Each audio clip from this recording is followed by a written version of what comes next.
তাআলা আনহু জিজ্ঞাসা করছে, ফাতেমা এক টোকায় দরজা খুলিস তো খুলিস কি করে? আব্বা শিখায়া দিছে। কি শিখায়া দিছে আব্বা? আলী সারাদিন পরিশ্রম করে আসবে, ফাতেমা দরজা যেন 2 টোকা দিতে না হয়, এই জন্য তুমি আসার আগে দরজায় পিঠ লাগায় দাঁড়ায় যাই, টোকাটা দরজায় না পড়ে যেন আমার পিঠে পড়ে, এটার নাম সুখ।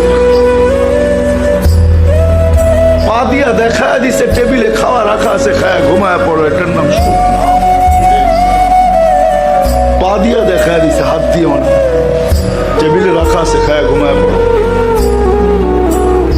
বেশি টাকাটা কি করবে না, এটার নাম সুখ, এটার নাম সুখ। চতুর্থ দিনও কিছু নিয়ে আসতে পারেন না। এটা এক ঘরের না, প্রত্যেক ঘরের চিত্রই এরকম ছিল। মাসের পর মাস চূড়া জ্বলে নাই।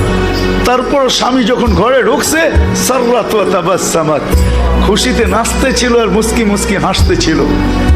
আলী রাদিয়াল্লাহু তাআলা আনহু ফাতেমা রাদিয়াল্লাহু তাআলা আনহা কাঁধে হাত রেখে বলছে, রাহিমাল্লাহু ইমরাতান, ফাতেমা 4 দিনের ক্ষুধার তো চুলা জ্বলে নাই, ঘরে খেজুরের বিচিও নাই, পানি ব্যতীত কিচ্ছু নাই, হাসান হোসাইনের জিহ্বা খিদা নিবারণ করায় নিয়ে আসছি আল্লাহ রসুলের জিহ্বা চোষায়া।